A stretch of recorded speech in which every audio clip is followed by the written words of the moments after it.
Hey guys, Carto97 again, this time with a review of the 1/6 scale Cyan Dog from the Metabots/Metarots series. And as its name implies, Cyan Dog, it's a very blue machine. Almost the entire model is either normal blue or very, very light blue. And you might think it's gray or something, but no, it's just extremely light blue. Then other than the blue we also have yellow, though the only actual yellow parts are the one on the torso and then two medals, one big one and one small one. Because the yellow thunderbolt on the faceplate is actually painted on. And that's not something I did, that's something it actually comes with. So that is really nice, some good attention to detail there. The chin is also painted, the red part here. Though it's not actually a part of the face mask, it's actually a separate part, but they still decided to paint it. I guess it was cheaper that way. And then finally, the gray grill on the chest is also painted on there. And then the final color we're getting is a very dark gray, pretty much black, but just not quite. And you also have that for the neck, and then for an extra accessory you will see in a second. I know we almost forgot, we also have a very, well, the manual calls it very light yellow for the gun barrels and then for the joints and a few other pieces as well. So those are all the colors we're getting. And we're also getting very nice clear green visors. Those are fantastic, though the only unfortunate thing about the visors is, yeah, there we go. We see those crazy eyes underneath them. So I recommend that you put a piece of paper behind there or something, or top coat them so that they're more matte, so that you just get the eyes. Because it's not anime accurate, it's not game accurate. The only time to really see those eyes is, I think, in a few of the line arts, and even then I'm not sure. So I would recommend, just like I did with Metabe here, put a piece of paper behind there. Looks a hell of a lot better. You don't have to deal with the crazy eyes that way. And you make it more anime accurate to boot. And moving on to articulation, we just saw some great color separation. I mean, you don't have to paint anything to make it anime accurate. Though the manual does tell you to paint a few yellow stripes on his cannons, but actually that's not the way it's seen in the anime or in the video game, so that's just some extra detail you could add yourself. So, color separation, fantastic. Articulation is unfortunately where things kind of start to fall apart. So the head is double jointed. You have a ball joint at the top, ball joint at the bottom.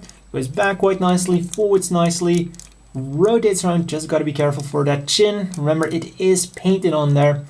It will wiggle around, chicken movement, a bit backwards and forwards. Then the arms rotate around.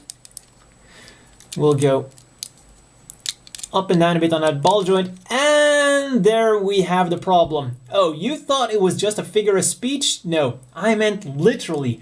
Things fall apart. So let's put that to the side for a second.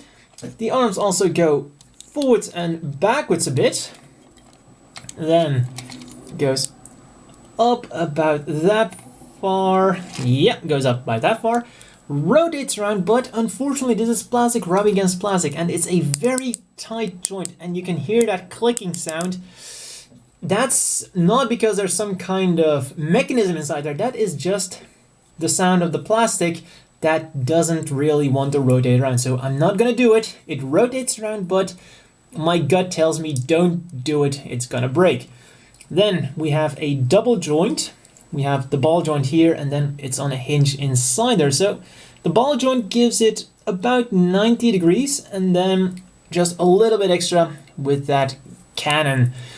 And yeah, if you bend it around, then there it goes. Yeah, like I said, articulation, it's literally falling apart. And then the hands are on ball joints, but the ball joint itself doesn't really give it a lot of movement. It does rotate around, and it's pretty easy to pull the hands out and put the others in there. So far that's not looking too good.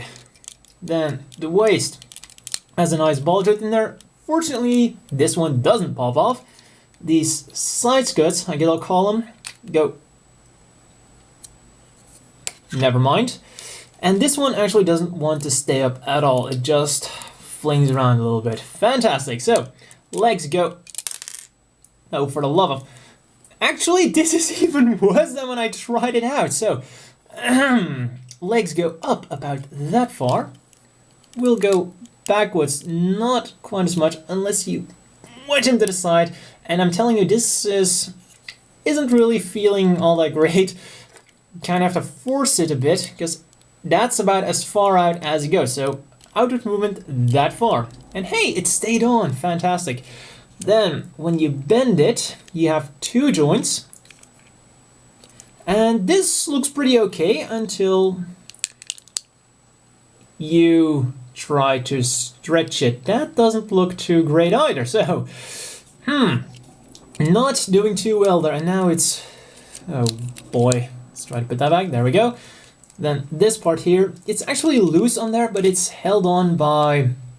Well, there's a plastic tab in there, so it won't go anywhere, but it's loose. I guess it's to improve the articulation of the feet. So that's a pretty nice thing I did there. Then the feet go backwards, forwards, side to side. They are on a ball joint, so we'll also rotate around all the way. And then the toe is on a separate joint. It goes up, down, and we'll also rotate around to do some pretty nice things. And surprise, surprise, this one doesn't pop off. So I've been trying to move it around just a little, and this is what we ended up with. I think it's sufficient to say that the structural integrity of this thing isn't fantastic. I would actually dare to say that it's quite horrible. I mean, oh, and here we can see that there's an extra ball joint there, so it can pop off as well. So, yeah, you can do it like this, but like I said, if you rotate it up enough, it wants to stay. It's just the bottom part that really doesn't want to stay. Whatever. Then also rotates around. I think I forgot to mention that. So, fantastic. Yeah, this is really gonna win a row battle, I believe. Oh, and just to make sure before we move on, the chest, of course, also rotates around all the way without popping off. And so do these cannons here. They will rotate around if you want to. You can do it, but of course, they're gonna pop off. Surprise. So I think it's sufficient to say that the structural integrity of this model kit is about as good as Cyan Dog was in the anime. Not good at all. So quickly moving on to the accessories. And the big question, of course, is will they make up for, the horrible disease of parts falling off? Starting off with the most interesting one, in my opinion, chest-mounted Gatling guns. And I just love this because it gives us an answer to a question I have had for years, ever since playing the Metabots RPG. And that is that this head is classified as a rifle. So in the games, it actually fires a bullet. Now the big question is, how the hell would this thing fire a bullet out of anywhere? How can just the head part fire a bullet? That just made no sense. I never got it, and I always wondered about that. And even when I played through Medarot 1 and 3, it didn't give me an answer either. So I think that this is something that's model kit exclusive. But though maybe it was also shown in, I don't know, it could be that it was in the DS games or the 3DS game, but as far as I know, it does this in none of the games. Though he really should. Just gotta put this in here, be careful. Get in there. Oh, upside down. And there we go. And little Cyan Dog immediately looks a lot more badass. And I'm surprised I could do this with only losing the arm. We're making progress here. And then, other nice accessories we're getting. this here is a visor with a crack on it. So that's something I really like. Kind of gives him a more badass feel, especially when combined with the Gatling guns there. Then, of course, we also get just a standard visor with nothing on there. We have a visor with sleeping eyes, or just bored eyes, or whatever you want to interpret it to be. And then, gotta love this one. For the people who can't read Japanese or katakana, it says dameji, damage. Yeah, that's something Cyan Dog's visor probably says a lot. Though, once again, I wonder if this was shown anywhere. This definitely wasn't in the anime, and I've seen some of the Japanese episodes, once again, wasn't in there, so a cool model exclusive, I suppose. So that's a really cool thing they did, really fitting in with Cyan Dog's character. And then, talking about cool things, remember Metabee? Well, the Metabee model, I mean, he could fire bullets out of his cannons too. And, Metabee could fire bullets out of his cannon, and so can Cyan Dog. And the one thing they once again did really well is hide the trigger. This time, it's the scope here, so you just get 4 of these bullets, and you might think that these are actually the same as Metabee's bullets, but when I bring Metabee out, Metabee's bullets are actually a lot more detailed, because here you really have this bullet and then like the shockwave from the bullet traveling through the air, and here it's just a tube. Yeah, kind of boring actually when you look at it. So unfortunately, Cyan Dog's bullets aren't that interesting as Metabee's bullets. They look a lot better, but fortunately they function just as well. Just slide. There we go. Just gotta wrestle. There we go. It's in there. I just said it works just as well, and then it doesn't want to work. So then we get even cooler things. We get this shockwave. So he might not get a cool bullet, but at least he does get this part. And goes on there really well, though one of them went on really well, and the other one was more of a pain to get on there until I sanded down some of the seam lines on here. It still had some, well, not a seam line, really, a molding line, which kind of prevented it from going on all the way. So you might have to do that on yours. And you also get one for the other arm. And then a question you might have, bringing in Metabee again, can Metabee use it as well? Well, kinda. It goes on there, and the length seems about right, but it doesn't grip on there. So if you can use it, but then you'll have to point it upwards a bit. So can technically work. And then, what is a pea shooter without a target? And for that, we're getting a really nice medal, and I believe that this is actually the size a medal should be. It looks kind of like in the end, it looks just about right, that this would be a medal in 1/1 scale. So that's really cool. Comes with a stand on here, and this is, put the stand back in there, don't fall apart this time, thank you very much. And this is where the fun begins, because we're getting this sheet of paper, and you can already tell which one the target is. We have a Noctobat for a target, and then we just have a few famous phrases. He says, presumably during the anime, we have empty ones, we have one empty one, write whatever you want, then we have a bunch of Japanese text, which for the most part, I and probably a lot of people watching this can't read. I can read 2 of them. This one, I think that one pretty much speaks for itself what that's supposed to be. And then this one here, kore de owarii da. This is over, or this ends, something like that. Oh yeah, this one says oyabin, which I believe is owner. So yeah, we have a nice target here, and I already have a cutout one from Metabee, so we're just gonna put that one on here. Slide it on. There we go, and now we just gotta make it stand up. Save. Take aim. Oh yeah, extra play value. That's what we love from a model. Unfortunately, even though that is kid-friendly, the model itself isn't that kid-friendly. Then, moving on, We also get an adapter thing. This goes on to the hole in there, and then it fits on Kotobukiya's action bases. Then, oh yeah, we get a few more bullets. We get 4 in total, though I already lost 1 when I tried firing at a Coke can. Unfortunately, it didn't make a dent. Not powerful enough, as expected. And then we also get 4 more optional hands. We get 2 kind of grabbing hands, you know, to support the cannons, and then we have 2 open palm hands, you know, grabbing on something, just being in neutral mode. So you get pretty much everything you need for your Cyan Dog.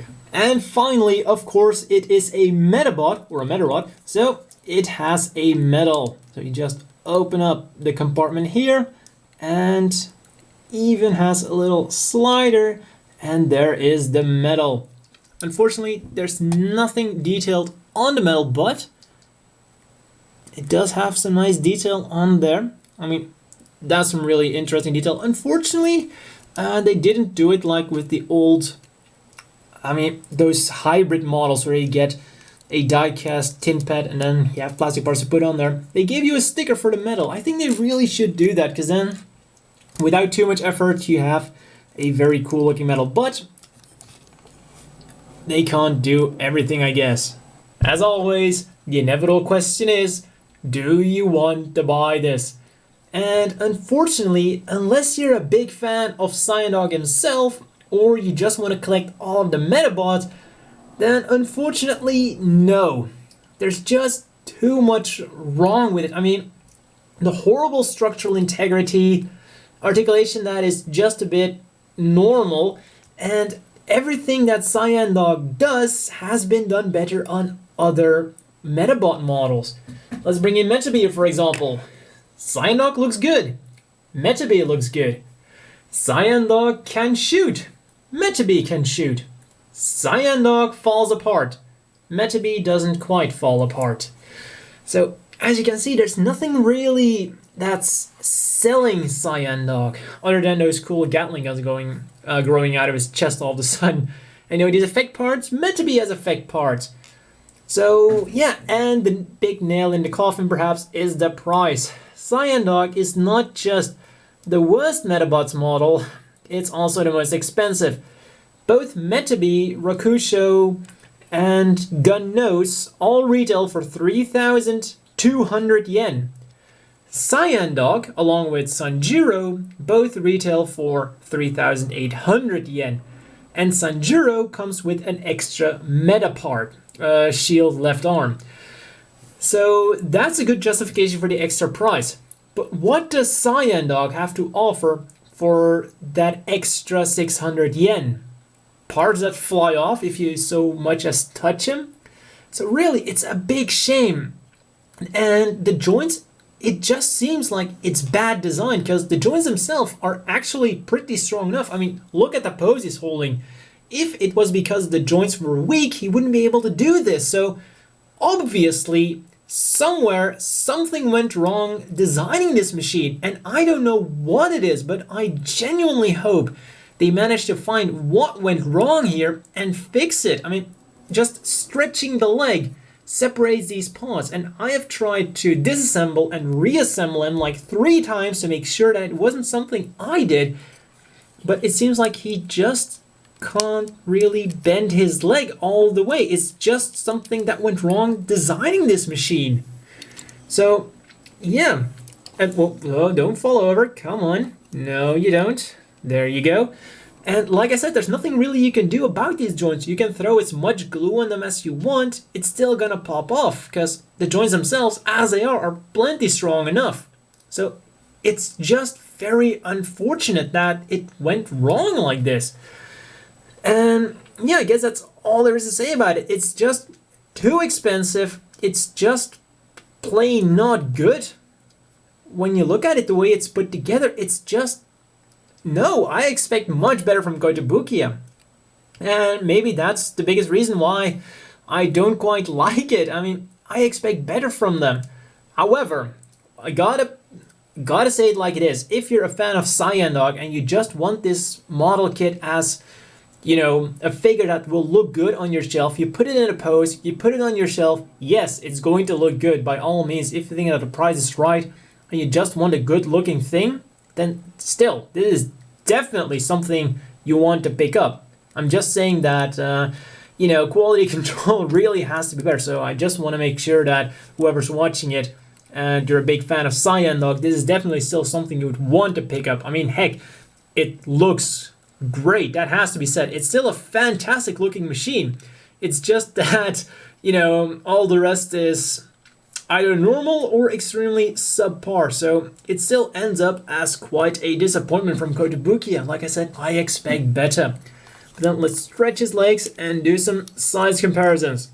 As you can see next to Metabee, they're actually about the same size when you take into account Cyan Dog's headpiece here and then Metabee's missile launchers. Come on, stay up. There we go. This is, oh man, it's already coming apart. Great. So there we go. Then next to Rokusho here. And unfortunately, the guy in the middle is by far the worst. And Rokusho is actually quite a bit bigger than Cyan Dog. And then next up, since this is a 1/6 scale model, let's put him next to a 1/6 scale figurine. And as you can see, even though he's 1/6 scale, the Metabots aren't really all that big, you know? They're a little bit bigger than your knee. I mean, in the anime, they looked a lot bigger, but that's probably because, you know, they were, I mean, Ikki and Erika and all the rest, they were like 10 or something, so yeah. And then finally, let's put him next to a Gundam high grade 1/44 scale, and as you can see, that is about the same size. So, do you want to buy this? Nah, probably not. It looks good, but overall, it's a disappointing, you know, a disappointing little thing. Also, I wonder why they went for Cyan Dog as the next model kit. I mean, I have nothing against Cyan Dog, but I didn't expect them to be popular enough to be the next machine. I mean, when you look at all the models they could have released, there is, of course, the Milidon, War Bandit, heck, Arc Beetle. I mean, that might have been a good choice. Oh, and the upgraded Metabee, Psychachis. You know, in case that doesn't say a lot, that's Metabee from Metabots Damashi. So there are so many other models they could have picked, so why Cyan Dog? Like I said, I never realized he was that popular. Anyways, that's all for this review, and see you guys next time.